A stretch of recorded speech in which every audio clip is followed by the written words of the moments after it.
हरि ओम. योगदास उवाच. योगदासांचे प्रवचन. अनात्मा, आत्मा, परमात्मा. अनात्मा असा शब्द विशेष करून अध्यात्मात अनेक वेळा वापरला जातो. अध्यात्म समजावून देण्यासाठी सोय म्हणून तसा शब्दप्रयोग केला जात असावा. अनात्मा याचा अर्थ असा केला जातो की जे निर्जीव आहे ते अनात्म.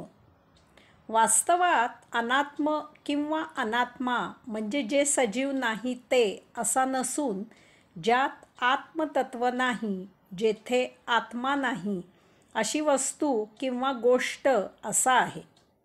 अनात्मा हा शब्द आत्मा या शब्दाच्या विरुद्ध अशा अर्थी आहे. ब्रह्मांडात, विश्वात ज्यात किंवा जेथे आत्मा नाही अशी वस्तू किंवा गोष्ट असणे केवळ असंभव आहे.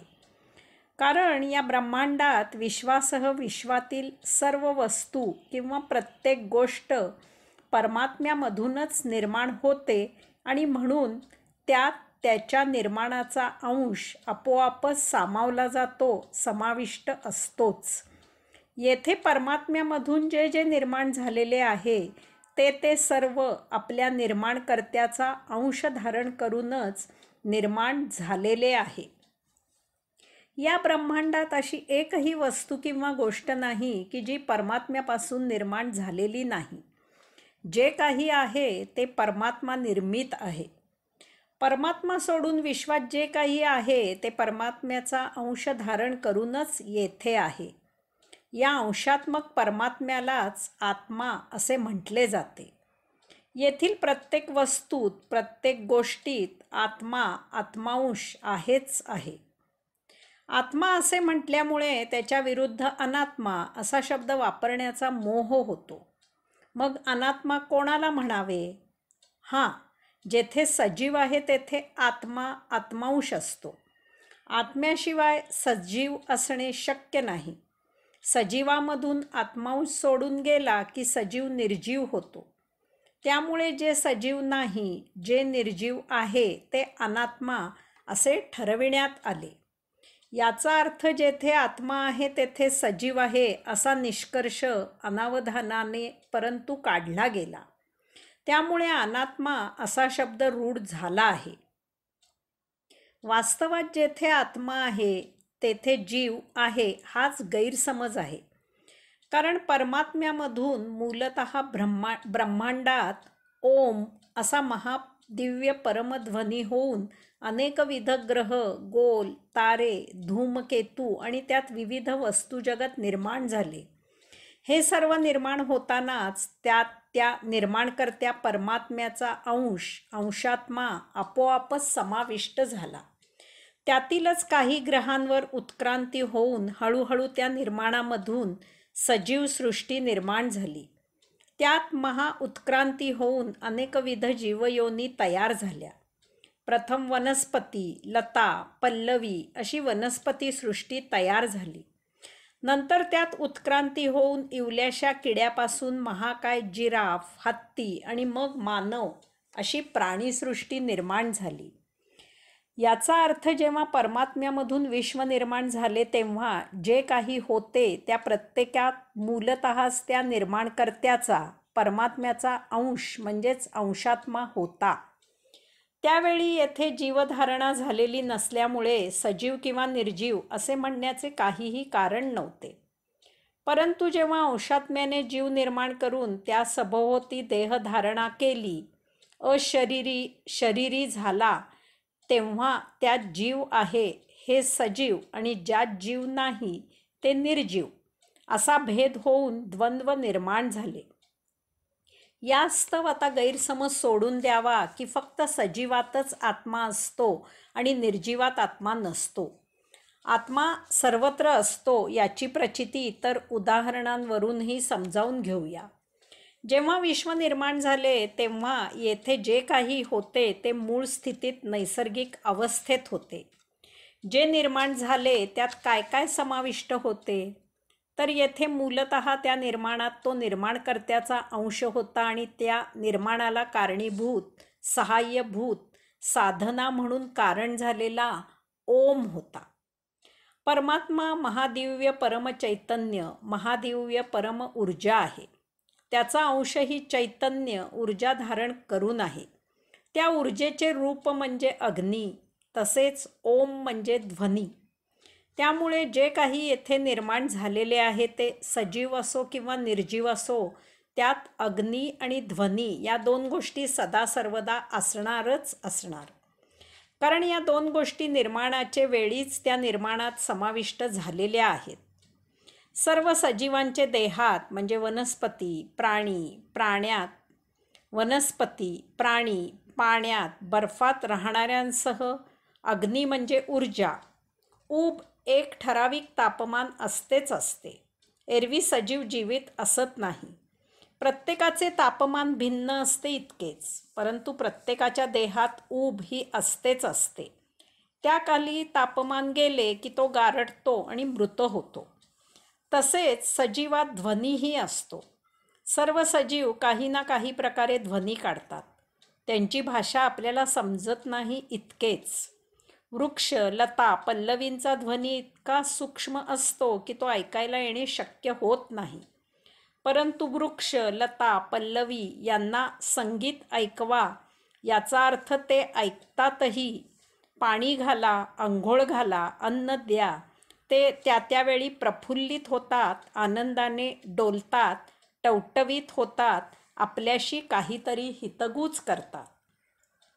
दगड निर्जीव असतो, परंतु दोन दगड जर एकमेकांवर आपटले किंवा घासले तर त्यामधून ठिणगी उडते आणि त्यातील ऊर्जा अग्नीद्वारे प्रगट होते, दृश्य होते. त्याचवेळी त्यामधून आपटण्याचा किंवा घासण्याचा ध्वनी ऐकू येतो. हीच गोष्ट सोने, चांदी, रुपे, हिरे, पितळ, लोखंड इत्यादी धातूंबाबतही होते.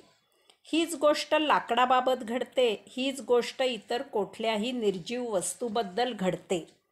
यावरून असे सिद्ध होते की प्रत्येकात सजीव निर्जीवात अग्नी आणि ध्वनी असतोच असतो. हा अग्नी आणि ध्वनी त्या परम चैतन्यामुळे, परमात्म्यामुळे असतो, त्याच्या अंशामुळे असतो. एरवी वस्तू किंवा गोष्ट असूच शकत नाही. याचा अर्थ जरी वस्तूमध्ये जीव नसला तरी तेथे अंशात्मा असतो. कोणतीही निर्जीव वस्तू, दगड, लाकूड, धातू इत्यादी जरी नुसतेच पडून असले तरीही त्यात झीज होत असते, भर होत नाही. कारण देहधारणा करून काही ठराविक काळ वृद्धी करणारा जीव त्यांच्यात नसतो. निर्जीवातही चैतन्य असते. त्यांच्यावर ऊन, वारा, थंडी, पाऊस इत्यादींचा परिणाम होत असतो. एका ठराविक काळाने जसे सजीवही लय होतात, तसेच निर्जीवही जरी वाढ झाली नाही तरी काही ठराविक काळाने लय होत असतात. याला कारण त्यातील अंशात्मा असतो, त्यातील चेतना असते, ऊर्जा, ध्वनी असते. वस्तू निर्जीव असली तरीही ती तिच्यावर वापरलेल्या शक्तीच्या विरुद्ध दिशेने तितक्याच शक्तीनिशी प्रतिरेटा देत असते. निर्जीव वस्तूवर कृती केल्यास ती निर्जीव वस्तू तितक्याच ताकदीने त्या विरुद्ध प्रतिकृती करत असते. निर्जीव असूनही आपली स्वतःची ताकद दाखवीत असते, आपले अस्तित्व दर्शवित असते. प्रत्येक कृतीला प्रतिकृती होत असते. उदाहरणार्थ, जर टेबलावर जडवस्तू ठेवली तर ते टेबल ती जडवस्तू स्वशक्तीने वर फेकण्याचा प्रयत्न करते. त्यामुळेच ती जडवस्तू टेबलावर राहू शकते. तसे नसते तर ती वस्तू ते टेबल मोडून खाली पडेल. या सर्वाला कारण म्हणजे निर्जीवातील आत्मा अंशात्मा असतो, त्यातील चेतना असते, ऊर्जा, ध्वनी असते. या सर्व निर्जीव वस्तू परिणामित होत असतात. त्या काही कालावधीमध्ये आपले अस्तित्व बदलतात, त्यांचे रूपांतर होते. सर्वसाधारणपणे त्यांचा क्षय होतो, भुगा होतो आणि तो इतर वस्तुजगतात समाविष्ट होतो. ती त्यांची उत्क्रांती असते. दगडाची माती, लाकडाचा भुसा, धातूंचा भुगा अशाच इतर निर्जीव वस्तूंचा सजीव आहार म्हणून वापर करतात. वनस्पती, बेडूक, किडे अन्न म्हणून माती खातात. किडे, मुंग्या लाकडाचा भुसा अन्न म्हणून खातात. धातूंच्या भुग्याचा मानवासह कित्येक प्राणी अन्न म्हणून वापर करतात. या निर्जीव वस्तू सजीवाचा एक भाग होतात, ही त्यांची उत्क्रांती असते. या निर्जीव वस्तू जर अनात्मा असतील तर त्यांच्यावर परिणाम होणार नाही, त्यांच्यात रूपांतर होणार नाही, त्यांचा भुगा किंवा भुसा होणार नाही. सजीव त्यांचा उपयोग अन्न म्हणून करू शकणार नाही, त्यांच्यात उत्क्रांती होणार नाही. त्या ठोंब्यांसारख्या जशा आहेत तशाच अबाधित राहतील. केवळ त्यात ऊर्जा आणि ध्वनी असतो, म्हणजे त्यात आत्मा अंशात्मा असतो, म्हणूनच तेथे उत्क्रांती शक्य होते.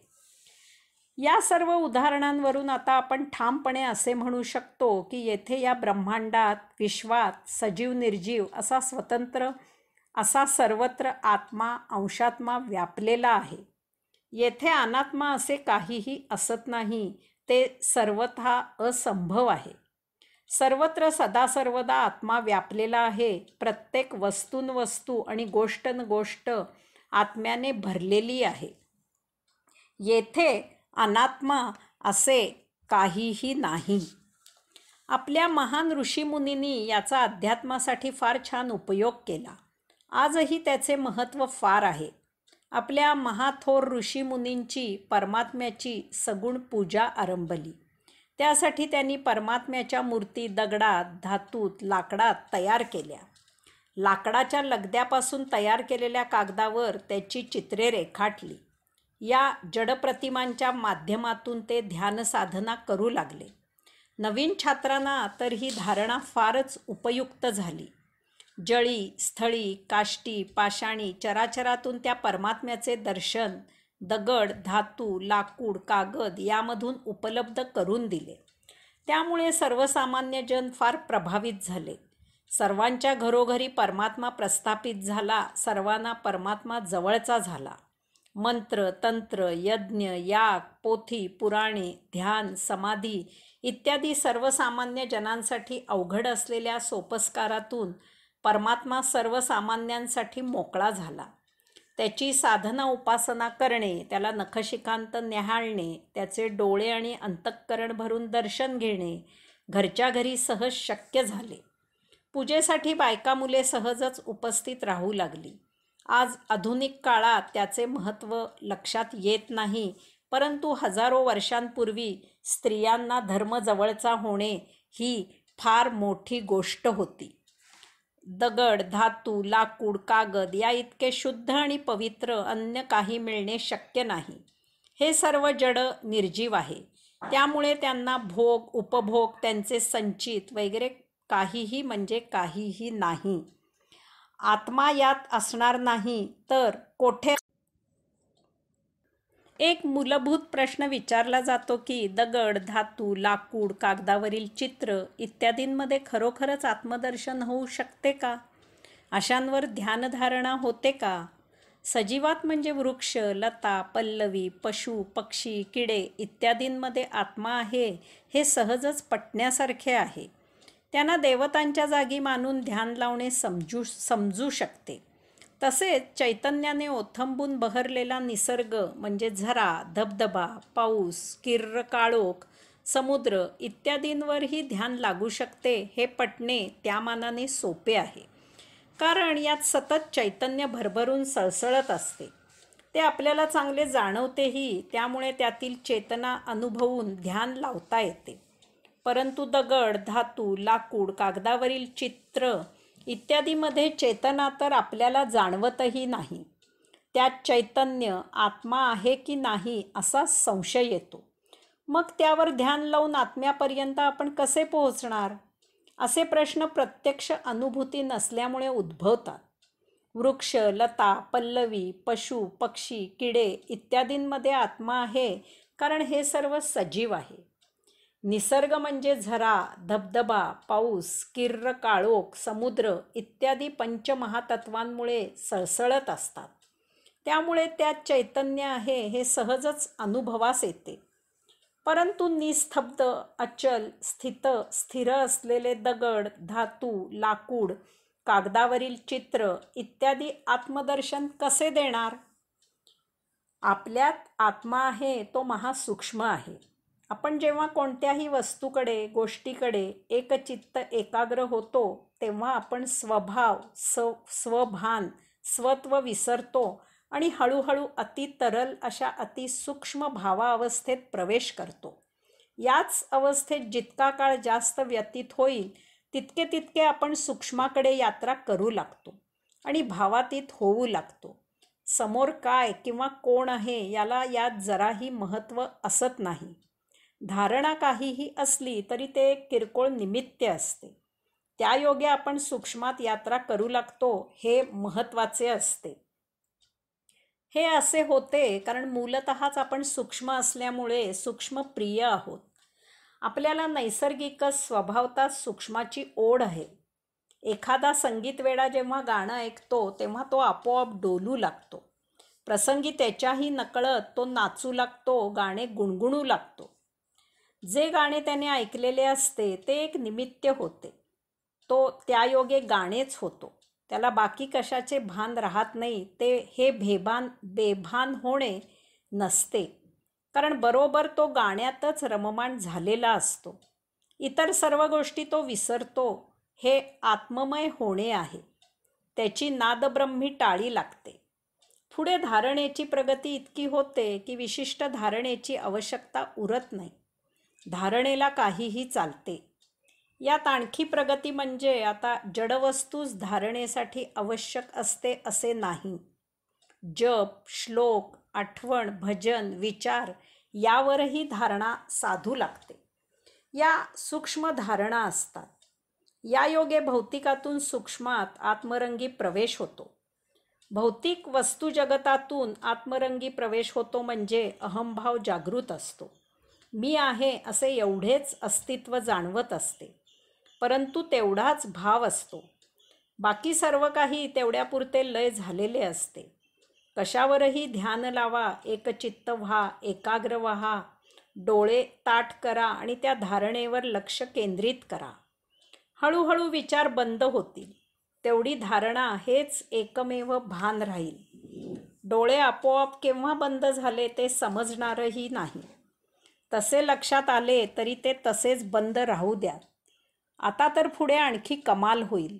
हळूहळू देहभाव लीन होईल. फक्त त्या धारणेचे तेवढेच भान राहील. आता हळूहळू ती धारणा तिचे मूळ रूप सोडेल आणि तेथे न भूतो न भविष्यती असे विविध अद्भुत रंग दिसू लागतील.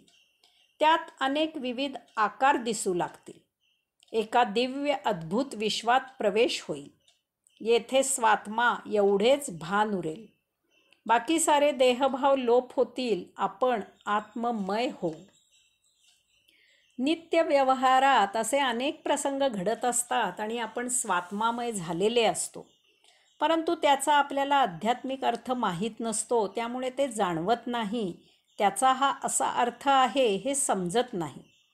अशा वेळी आपण आत्म्याशी तदाकार होतो आणि त्यामुळे भौतिक व्यवहार उत्तम प्रतीचे होतात, कारण त्यावेळी देहक्रियेव्यतिरिक्त आत्मऊर्जाही प्राप्त होत असते.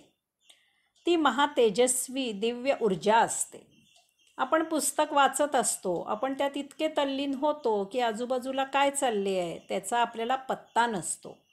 अनेक आवाज होतात, कुणीतरी आपल्याला हाक मारते, भूक लागते. असे काहीही झाले तरी आपण त्या वाचनातून जराही दूर होत नाही. आपण जे वाचत असतो ते आपल्याला उत्तम समजत असते. त्याची चांगली जाण येते. या सर्वाला एकच कारण असते की आपण आत्ममय झालेले असतो. आपल्याला त्यावेळी फक्त रक्ताभिसरणामुळेच असे नव्हे तर प्रत्यक्ष अंतरात्म्याकडूनही सरळ ऊर्जा मिळत असते. आपले उचापतखोर मन निष्क्रिय झालेले असते. मेंदू बुद्धी प्रदीप्त होते. एक वेगळीच अनुभूती मिळते. ही स्वचेतनेची आत्मानुभूती असते. परंतु यावेळी अहम म्हणजे मी आहे हा भाव कायम असतो. कोणीतरी हलवून आपल्याला जागे करतो त्यावेळी आपल्याला ते आवडत नाही. आपण विचलित होतो, किंचित क्रोधही येतो. परंतु क्षणभरातच भौतिक व्यवहार डोळ्यापुढे येतो आणि आपण त्या अनुभूतीमधून व्युत्थान होतो. हे असेच नाटक किंवा सिनेमा पाहताना, गाणे ऐकताना, चित्र काढताना किंवा असेच कोणत्याही ठिकाणी पूर्ण एकरस झाल्यावर होत असते. यामागील तत्त्व फार सोपे आहे. जेव्हा आपण शब्दातीत, विचारातीत, भावातीत, मनातीत होतो, तेव्हा आपण भौतिकापासून दूर होतो आणि त्यायोगे आत्म्याजवळ आत्मसन्निध आपोआप झालेले असतो. देहभाव क्षीण होतो आणि अहम, आपण आहोत इतकाच एक भाव शिल्लक राहतो. स्वचेतना इतकाच भाव असतो. बाकी सारे जग आपल्यासाठी लोप पावते. गाढ झोप लागते तेव्हा आपल्याला जाग आल्यावर ताजेतवाने वाटते, कारण त्यावेळी आपण विचारातीत, भावातीत, मनातीत झालेले असतो, भौतिकापासून दूर झालेले असतो. त्यायोगे गाढ झोपेत आपण आत्ममय होतो. आपल्याला ऊर्जा आत्म्याकडून मिळते, त्यामुळे थकवा जातो. त्या आत्मऊर्जेमुळे उत्साह येतो, चैतन्य सळसळते. ही स्वचेतना असते. परंतु जागे असताना तसे होत नाही, कारण आपण भौतिक व्यवहारात गुंतलेले असतो. मन कार्यरत असते, आपण आत्म्यापासून दूर असतो किंवा अर्धवट झोपेत, स्वप्नावस्थेत असे होत नाही, कारण त्याही वेळी मन निष्क्रिय झालेले नसते, आपण आत्मसन्निध नसतो. याचप्रमाणे दारू, चरस, गांजा किंवा तत्सम गोष्टींनी नशेत असतानाही असा मनुष्य आत्मसन्निध असल्याचा अनुभव येत नाही. नशेत असताना आपले मन निष्क्रिय झालेले असते, विचार थांबलेले असतात, हे सत्य आहे. तरीही त्यावेळी आपण आत्मसन्निध असू शकत नाही, कारण त्यावेळी एकूणच देहासह, अहमसह, स्वात्म्यासह सर्वच जाणीव बोथट झालेली असते किंवा अर्धवट असते. त्यामुळे गुंगीत असण्याव्यतिरिक्त काहीच होत नाही. आता एक भयावह सत्य माहीत करून घ्यायचे आहे. ज्यावेळी पूर्ण एकचित्ताने, एकाग्रतेने, निर्विचारी होऊन डाका, खून, बळजबरी किंवा असेच काही दुष्कृत्य केले जाते, तेव्हा आत्मऊर्जा प्रज्वलित होते. त्यामुळे ते दुष्कृत्य पूर्ण शक्तीनिशी केले जाते.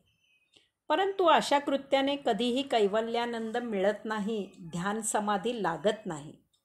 या उलट सतत दुष्कृत्याची टोचणी लागून नरकात रवानगी होते. तो आत्म्याचा शाप असतो. अहंभाव आणि अहंकार यामधील भेद लक्षात घ्यायचा आहे. ज्यावेळी देहभाव असताना अहंभाव असतो, त्यावेळी तो अहंकार निर्माण करतो. हा आपल्याला भौतिक शाप असतो आणि त्यामुळे ताप होतो. परंतु ज्यावेळी देहभाव लोप पावतो आणि त्यावेळी जेव्हा अहंभाव असतो, तो आत्मसन्निधता करून देतो. तो आध्यात्मिक अहंभाव असतो आणि त्यामुळे तो वरदान असतो.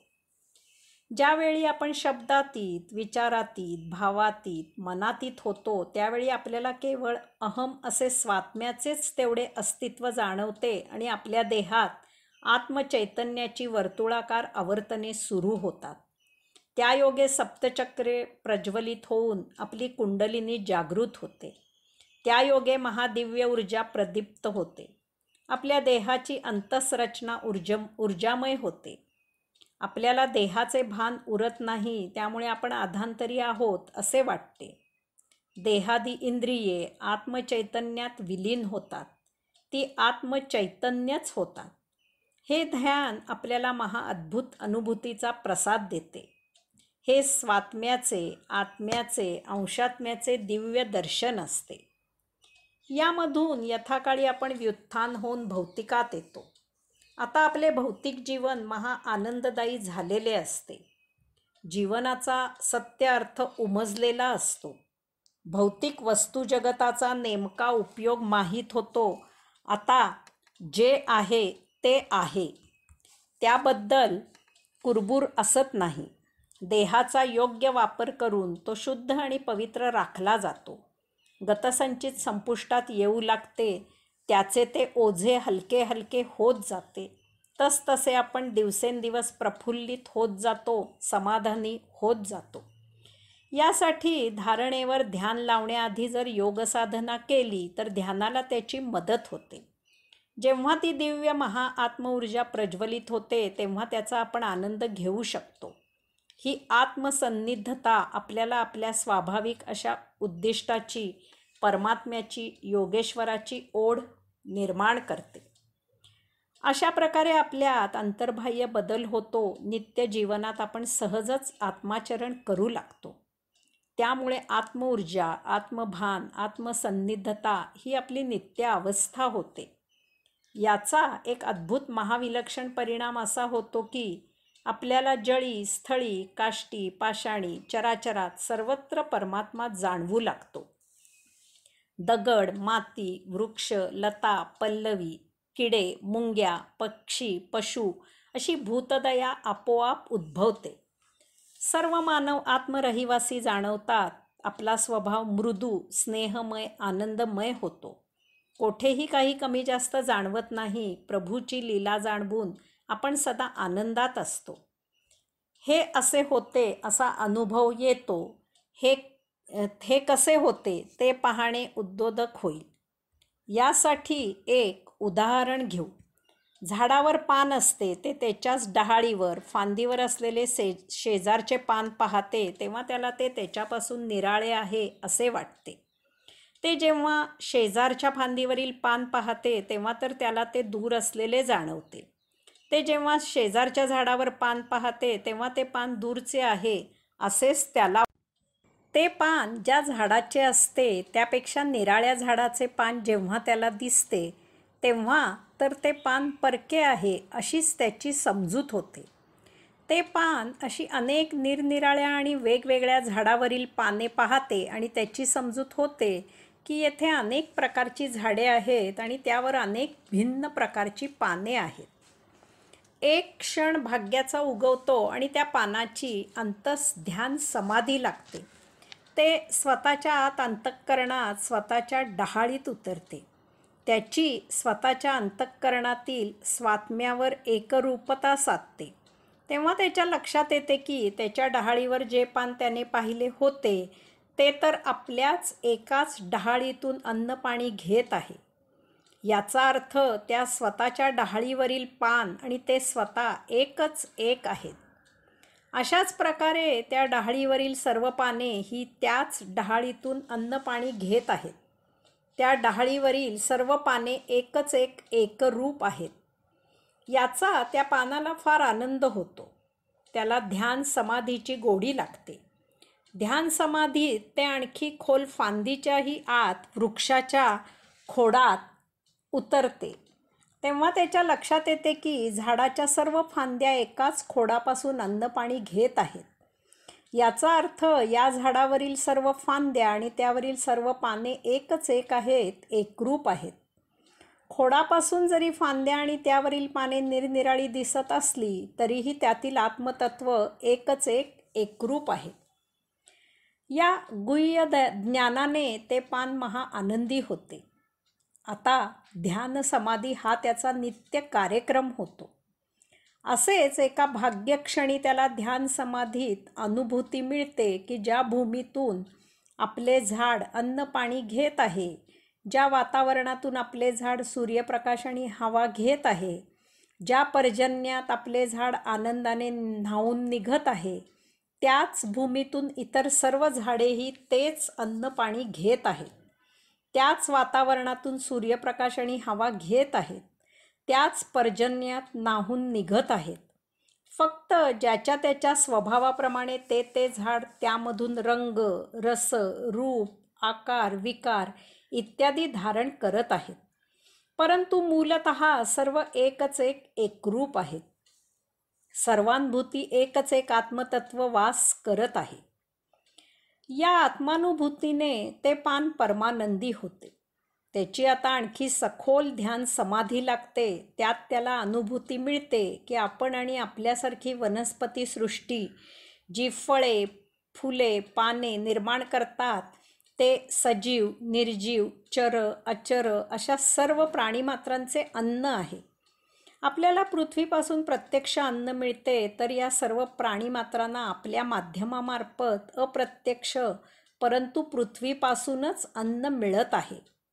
आपण जे पाणी घेत आहोत तेच पाणी ही सर्व प्राणीसृष्टी घेत आहे. आपण ज्या वातावरणातून सूर्यप्रकाश, हवा घेत आहोत त्याच वातावरणातून तमाम प्राणीसृष्टी तोच सूर्यप्रकाश आणि हवा घेत आहेत. सर्वजण एकाच पर्जन्यात न्हात आहेत. जो तो आपापल्या प्रकृतीप्रमाणे, स्वभावाप्रमाणे, कुवतीप्रमाणे, क्षमतेप्रमाणे यामधून रंग, रस, रूप, गंध, शब्द, आकार, विकार व्यक्त करत आहेत. आता यामध्ये मूलतः भेद कसला? मूलतः सर्व एकत्र एकच एकरूप आहेत. मूलतः सर्वांभूती एकच एक आत्मतत्व निवास करत आहे. येथे जराही, किंचितही, कसलाही, कशाचाही, कोठेही भेद नाही, भिन्नत्व नाही. सर्व एकरस, एकरूप आहेत, एकच एक आहेत. अशाच प्रकारची आत्मानुभूती आपल्याला ध्यान समाधीमध्ये प्राप्त होते. येथे सर्व काही एकाच आत्मतत्वामधून निर्माण झालेले आहे. येथे जराही कोठेही भिन्नत्व नाही. जो भेद जाणवतो तो भौतिक असतो. असा भौतिक भेद विविधता आणि वैचित्र्य निर्माण करतो. ही प्रभूची महाविलोभनीय अशी लीला असते. त्याचा कैवल्यानंद घ्यायचा असतो. यामधून मिथ्या, पोथी, पुराणे, मंत्र, तंत्र, विधी, सोपस्कार अशा पांडित्याने आपापसात भेद निर्माण करून तो बेगडी, जात, पात, पंथ, धर्म अशा नावाखाली नसता अहंकार जोपासून त्यामधून दुही निर्माण करायची नसते.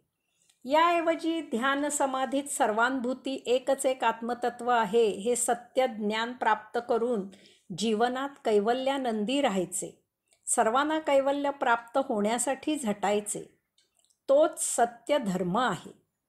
त्यासाठी स्वात्म्यामधून परमात्म्यापर्यंत झेप घेऊन आत्मानुभूती प्राप्त करायची. आपण स्वतः प्रत्येकाने ते आत्मपद प्राप्त करायचे. यासाठी साधना उपासना करून शून्यत्व प्राप्त करायचे आणि त्यामधून पूर्णत्व मिळवायचे. भक्तिमार्गाने स्वतःला पूर्णामधून शून्य करायचे आणि तो पूर्ण परमात्मा मिळवायचा. किंवा योगमार्गाने स्वतःला शून्यातून विस्तारायचे आणि पूर्णत्वाला प्राप्त व्हायचे. शून्यात पूर्णत्व आणि पूर्णात शून्यत्व असते. शून्याची व्याख्या आहे की आता ह्याखाली आणखी काहीही नाही. पूर्णाची व्याख्या आहे की आता या पलीकडे आणखी काहीही नाही. शून्य आणि पूर्ण ही एकाच तत्वाची दोन आत्यंतिक टोके आहेत. परंतु विलक्षण गोष्ट अशी आहे की ब्रह्मांड वर्तुळाकार असल्यामुळे ही सकृतदर्शनी भिन्न आणि परस्पर विरुद्ध भासत असलेली टोके एकाच बिंदूत मिळून योग साध्य केलेली आहेत. त्यामुळे तेथे अंशात्मा आणि परमात्मा यांचे मिलन होते आणि अंशात्म्याला साक्षात्कार होतो की तोच परमात्मा आहे.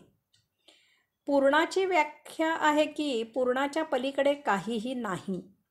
भक्तिमार्गी योगेश्वराला सांगतो की मी काहीही नाही, मी शून्य आहे. मी तुझ्याकडे येत आहे. मला परमपद प्राप्त करून दे. तू मला तुझ्यात विलीन करून घे. परंतु तो तसा विलीन होत नाही, कारण त्याच्यात गतसंचित आणि त्यासाठी देहभाव आणि काम, क्रोध, मोह, मद, मत्सर, माया, अहंकार असे रिपू पूर्णत्वाने भरलेले असतात. परंतु तो जसजसे योगेश्वराकडे एक एक पाऊल टाकतो तसतसे त्या भौतिक पूर्णत्वामधून घट होऊ लागते. कारण पूर्णत्वाचे पलीकडे जाता येत नाही. त्यामुळे योगेश्वराकडे जाण्यासाठी हालचाल केली की ती हालचाल मागे मागे होत जाते आणि त्या भौतिक पूर्णत्वामधून घट होते. अशा प्रकारे यात्रा करत करत भक्तिमार्गी एक क्षण भौतिकातून रिता होतो, शून्य होतो. तेव्हा तो भक्तिमार्गी भौतिकातून रिता होतो त्यावेळी त्याची प्रदक्षिणा पुरी झालेली असते. परंतु ब्रह्मांड वर्तुळाकार असल्यामुळे अर्थातच तो मूळ बिंदूत येऊन पोहोचतो. भौतिकातून रिता झाल्यामुळे शून्य होऊन तो तेथेच त्या शून्यामधून पूर्णत्वाला पोहोचतो. त्याला परम आत्मपद प्राप्त होते. शून्याची व्याख्या आहे की शून्याच्या अलीकडे काहीही नाही. योगमार्गी योग उपासनेने विदेही होतो. भौतिकदृष्ट्या शून्य, शुद्ध, पवित्र होतो आणि अंतःकरणात स्वात्म्यात उतरतो. तो विदेही शून्य झालेला असल्यामुळे तो अलीकडे येऊ शकत नाही. तेथे त्याची यात्रा पुढे पुढे होत जाते. येथे तो आमौजेने भरू लागतो. त्याला स्वात्म्याची प्रचिती येते. देहभाव विलीन झालेला असल्यामुळे त्याला सर्वानुभूती एकच एक आत्मतत्व व्यापलेले आहे हा साक्षात्कार होतो. महाभाग्याचा क्षण येतो आणि ध्यानात भौतिक वस्तुजगत आत्ममय होते. सजीव सृष्टी आत्ममय होते. सर्वत्र आत्मदर्शन होते. भौतिक शून्यामधून सुरू केलेली यात्रा ब्रह्मांड वर्तुळाकार असल्यामुळे मूळ बिंदूत परंतु पूर्णत्वाने भरून मूळ स्थितीत येऊन समाप्त होते. ध्यानामध्ये समाधी प्रसाद प्राप्त होतो. सर्वत्र कोट्यावधी सूर्य एकाच वेळी प्रदीप्त व्हावेत असा अतिशुभ्र धवल महातेजस्वी प्रखर ओजस्वी असा प्रकाशच प्रकाश फैलावतो. जग विलय होते. सर्व विश्वे स्वतःत सामावली जातात. कारण योगी ब्रह्मांडाच्या आत मध्यभागी प्रविष्ट होतो. जसे ध्यानात देहात अंतस ऊर्जा प्रज्वलित होते तसे तेथे ब्रह्मांडात वैश्विक ऊर्जा प्रज्वलित होते. काही समजायच्या आत अहमभाव आत्मतत्व अंतरात्मा भाव लोप पावतो. आपणच ब्रह्म होतो. आपली ब्रह्मांडात यात्रा सुरू होते. अज्ञाताकडून अज्ञाताकडे आपण पसरत जातो. ब्रह्म याचा अर्थच पसरणे असा आहे. ही अनंताकडून अनंताकडे अनंत यात्रा अनंत सुरूच राहते. कारण ब्रह्माला मर्यादा नाही. मर्यादा असेल तर ही यात्रा कुठेतरी थांबेल. ती ब्रह्माची सीमा असेल आणि त्यानंतर काय? दुसरे ब्रह्म आहे का? असे प्रश्न निर्माण होतील. सीमा असण्यासाठी त्या पलीकडे काहीतरी आणखी असणे गरजेचे आहे. येथे आत्मब्रह्माची अनन्य स्थिती आहे. येथे एका ब्रह्माशिवाय अन्य काहीही नाही. हीच अंतिम स्थिती आहे. याचा अर्थ आपण ब्रह्म जाणले का? समुद्रात मासा राहतो. तो समुद्राच्या एका छोट्याशा भागात वास्तव्य करतो आणि शीतावरून भात जाणावा तसा समुद्र जाणतो. पातेल्यातील श्रीखंडातून वाटीभर श्रीखंड खाऊन संबंध पातेलभर श्रीखंडाची चव समजते. तसेच ब्रह्मांडाची झलक अनुभवून ब्रह्माची अनुभूती मिळते. आपण ज्याची अनुभूती घेतो ते ब्रह्म आणि ज्याची अनुभूती घेत नाही तेही ब्रह्म जाणले जाते. याची प्रचिती म्हणजे आपले नित्य जीवनातील ब्रह्माचरण. अशा प्रकारे अनात्मा आत्मा परमात्मा अशी आत्मज्ञानाची यात्रा सुफळ परिपूर्ण होऊन आपण होतो ब्रह्मज्ञ. हरिओम.